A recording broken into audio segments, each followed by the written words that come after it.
अस्सलाम वालेकुम फ्रेंड्स। उम्मीद करता हूँ आप सब खैरियत से होंगे। आज हम फिज़िक्स का एक बहुत ही इम्पोर्टेंट और फंडामेंटल लॉ पढ़ने जा रहे हैं which is known as Coulomb's law. ये लॉ सिर्फ एक फार्मूला नहीं है बल्कि ये इलेक्ट्रोस्टैटिक्स की फाउंडेशन है। अगर कूलम्स लॉ क्लियर नहीं है तो आगे चलकर electric field, electric potential, capacitance और इलेक्ट्रोमैग्नेटिज्म जैसे टॉपिक्स समझना काफ़ी मुश्किल हो जाता है। That's why Coulomb's law is considered as a starting point of electrostatics. And now, before moving further, ज़रा स्क्रीन पे देखिए. This is Charles Augustin de Coulomb. He was a French physicist and he performed several experiments related to electric charges. आज हम इसी scientist का law study करने जा रहे हैं and therefore this law is named as Coulomb's law. Lecture start करने से पहले let me ask you a very simple but interesting question. Who is more intelligent, you और न्यूटन? तो ऑब्वियसली आपका जवाब होगा न्यूटन। और मुझे पूरा यकीन है आप अपने दिल में हंस रहे होंगे और सोच रहे होंगे ये कैसा सवाल पूछ रहा है, ये कौन सा सवाल है, भला ये भी कोई सवाल है।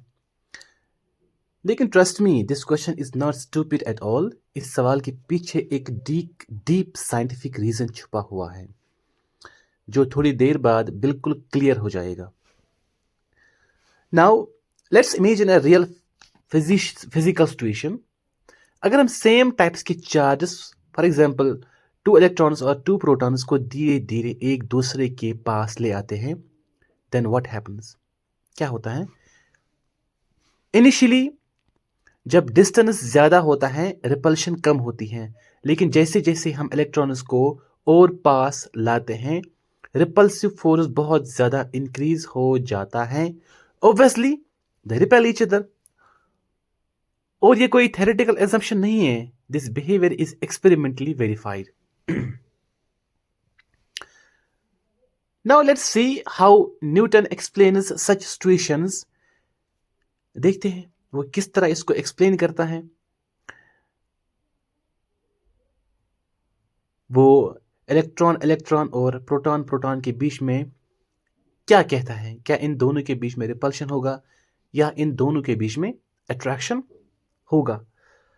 According to Newton's law of gravitation, he clearly states that any two bodies in the universe, whether big or small, will always attract each other. Newton के मुताबिक फोर्स हमेशा अट्रैक्टिव होता है। रिपल्शन का कंसेप्ट न्यूटन के law में exist ही नहीं करता। लेकिन यहां एक प्रॉब्लम है। एक्सपेरिमेंट्स क्लियरली दिखाते हैं कि इलेक्ट्रॉन्स एक दूसरे को रिपल करते हैं। मतलब क्या है? मतलब न्यूटन अट्रैक्शन बोल रहा है और एक्सपेरिमेंट रिपल्शन दिखा रहा है। This is a direct contradiction between theory and experiment. ये तो डिलेमा में आ गए हम। अब क्या करें? So now a serious question arises, whom should we believe? अब हम किस पे यकीन करें हम? न्यूटन जो एक लीजेंडरी साइंटिस्ट था, या एक्सपेरिमेंटल साइंस जो रियल ऑब्जर्वेशंस पर बेस्ड है? This puts into a serious dilemma. हम कंट्राडिक्शन मोड में आ गए हैं। थ्योरी कुछ और कह रही है, एक्सपेरिमेंट कुछ और दिखा रहा है। So how do we resolve this conflict? अब हम इसको ठीक कैसे करें? But you don't have to worry about it. Science में कंट्राडिक्शन सॉल्यूशंस की तरफ ले जाते हैं और साइंस में हर एक प्रॉब्लम का सॉल्यूशन होता है। साइंटिस्ट्स ने इस कंट्राडिक्शन को सॉल्व करने के लिए ऑब्जर्व किया है। न्यूटन्स लॉ सिर्फ मास को कंसिडर करता है, लेकिन सब एटॉमिक पार्टिकल्स के केस में मास के अलावा एक और प्रॉपर्टी का रोल है। इसलिए साइंटिस्ट्स ने सब एटॉमिक पार्टिकल्स की मास के अलावा एक न्यू फंडामेंटल प्रॉपर्टी इंट्रोड्यूस की। They said that this property is responsible for attraction and repulsion at microscopic level, and this property was named electric charge.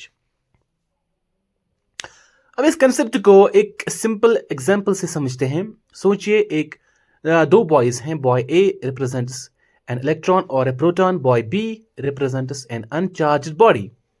दोनों बॉयज मेल हैं, ये मेल होना मास को रिप्रेजेंट करता है, लेकिन बॉय ए के पास एक एडिशनल प्रॉपर्टी है, he is also a driver.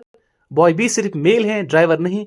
यहाँ मेल प्रॉपर्टी मास को रिप्रेजेंट करती है और ड्राइवर प्रॉपर्टी चार्ज को रिप्रेजेंट करती है। मतलब चार्ज एक एक्स्ट्रा प्रॉपर्टी है जो हर बॉडी के पास नहीं होती। That means we have now some conclusions. Now we have clearly understand that Newton's law of gravitation has limitations. It works perfectly well for uncharged bodies, but जब बात आती है चार्जड पार्टिकल्स की, न्यूटन्स लॉ कंप्लीटली फेल्स।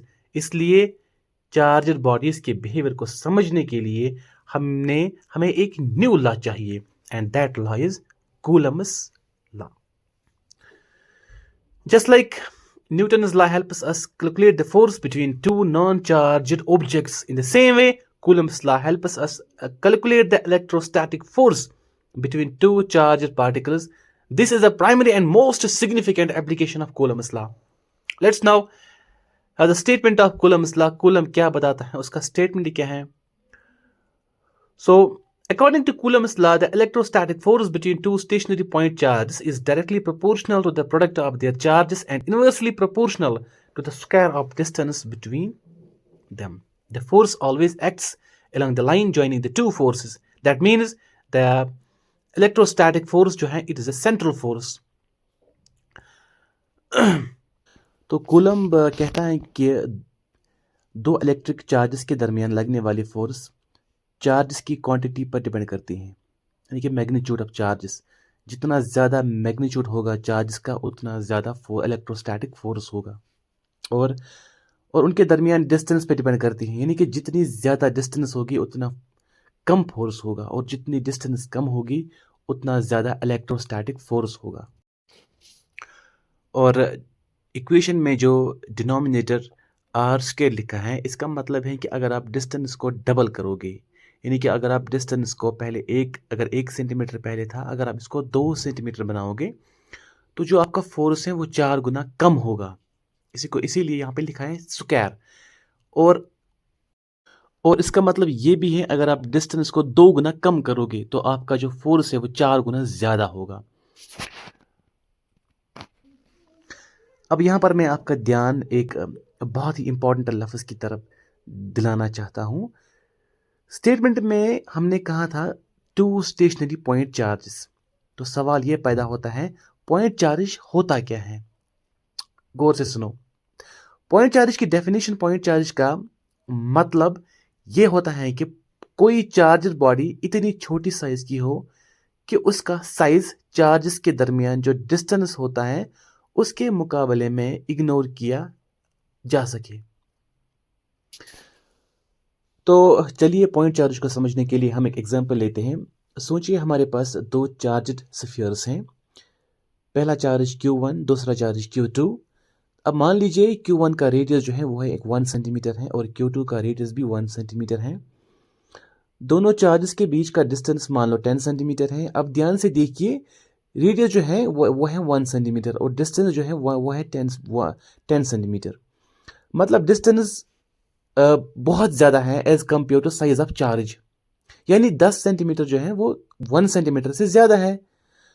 जब charge की size distance के मुकाबले में बहुत ज़्यादा छोटी हो तो हम चार्ज की साइज को इग्नोर कर देते हैं। इसका मतलब हमें ये देखने की ज़रूरत नहीं होती है कि चार्ज का शेप क्या है या रेडियस कितना है। हम मान लेते हैं पूरा चार्ज एक ही पॉइंट पर कंसंट्रेटेड है और इसी को कहते हैं पॉइंट चार्ज। अब स्टेटमेंट में अब दूसरा सवाल ये राइज होता है कि why Coulomb's law applies only on point charges, यानी कि कूलम लॉ सिर्फ पॉइंट चार्जेस के लिए ही क्यों बनाया गया है, why not for bigger charges. इसमें हम बिगर चार्जेस क्यों यूज़ नहीं कर सकते। तो अगर चार्ज साइज में बड़ा हो तो चार्ज सरफेस या वॉल्यूम पर स्प्रेड हो जाता है। इस वजह से बॉडी के डिफरेंट पार्ट्स दूसरे चार्ज से डिफरेंट डिस्टेंसेस पर होते हैं। क्योंकि डिस्टेंस अलग अलग होता है, इसलिए हर छोटे पार्ट पर फोर्स भी अलग होती है और जब फोर्स अलग अलग हो, डिस्टेंस अलग अलग हो, तो फिर एक सिंगल डिस्टेंस आर एग्जिस्ट ही नहीं करता। इसलिए कूलम लॉज बिगर चार्जेस के लिए डायरेक्टली अप्लाई नहीं होता है और इसी वजह से कूलम्स लॉज पॉइंट चार्जेस के लिए डिफाइन किया गया है। या हम यूं कहें कि अगर हमारे पास एक बहुत बड़ी बॉडी होगी तो उस पर जो चार्जेस होंगे वो स्प्रेड होंगे। फिर हर एक इंडिविजुअल चार्ज जो है वो अपने विसिनिटी में जो चार्ज होगा वो उसके साथ फोर्स क्रिएट करेगा। और मान लो चार्ज ए बी के साथ फोर्स क्रिएट कर रहा है, बी वाला सी के साथ, सी वाला डी के साथ, डी वाला फिर से ए के साथ। इसी तरह ये चेन जैसा बन जाएगा। फिर वहाँ पे हमें कैलकुलेशंस बहुत ज़्यादा कम्प्लेक्स बन जाएंगे। तो इसीलिए हम डायरेक्टली बिगर बॉडी जो है वो डायरेक्टली कूलम्स लॉ में इस्तेमाल नहीं कर सकेंगे। हाँ, एक रास्ता है, that is the superposition principle.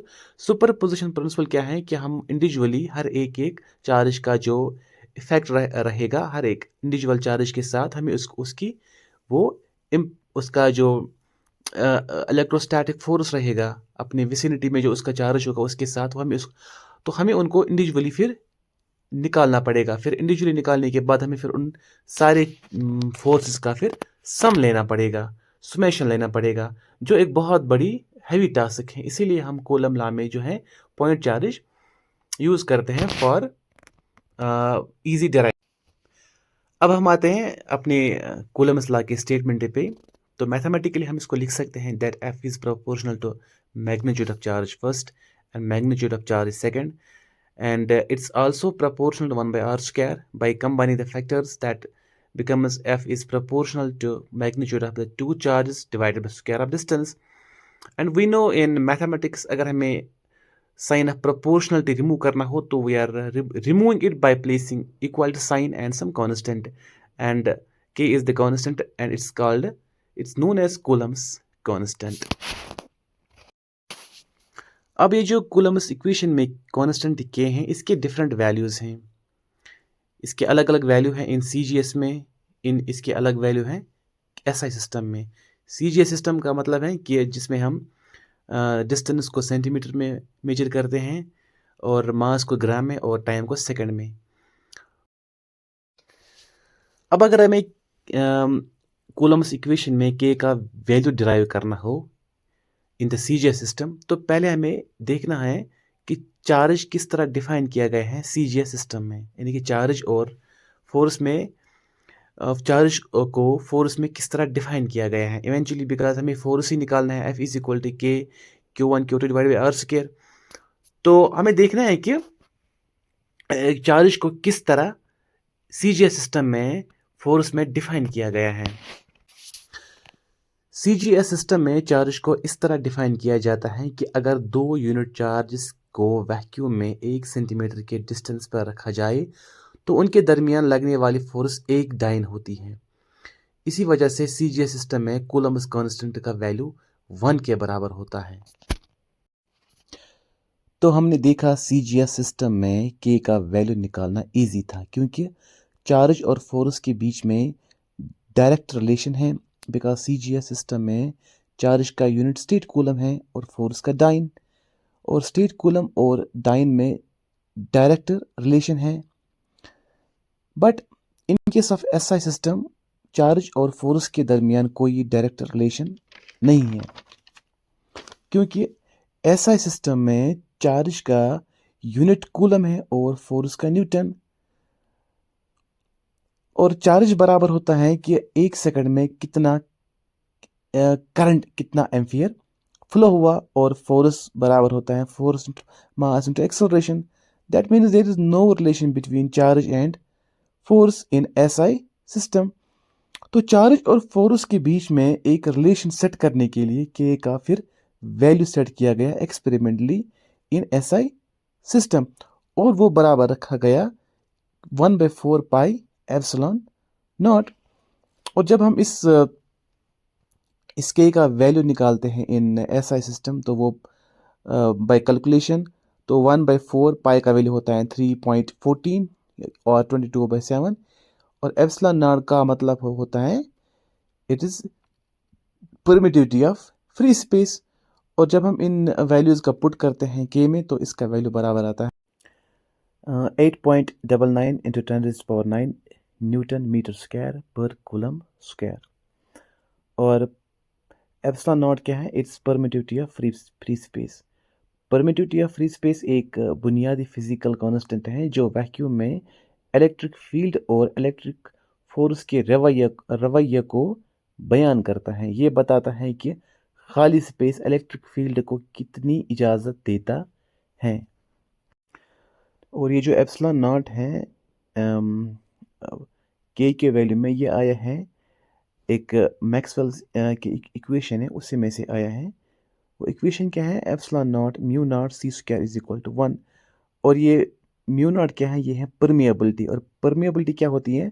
Permeability of free space जो होती है ये एक फिजिकल कांस्टेंट है जो बताती है कि वैक्यूम में मैग्नेटिक फील्ड को कितनी इजाज़त देता है। जिस तरह परमिटिविटी है, इसी तरह परमिएबिलिटी होती है। परमिटिविटी में क्या होता है? वहाँ पे इलेक्ट्रिक फील्ड को कितनी इजाज़त मिलती है वैक्यूम में। और परमिएबिलिटी क्या होती है? इसमें मैग्नेटिक फील्ड को कितनी इजाज़त मिलती है वैक्यूम में। तो यहाँ से हम निकालते हैं एप्सिलॉन नॉट का वैल्यू, फिर यही वैल्यू हम पुट करते हैं के में, और वहाँ पे हमें के का वैल्यू मिलता है। So this was all about this Coulomb's law. I hope you found this lecture very helpful.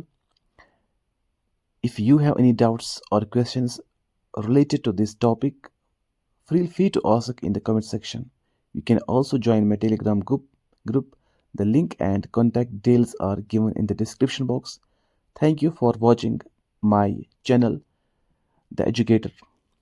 Please like, share and subscribe. Thank you.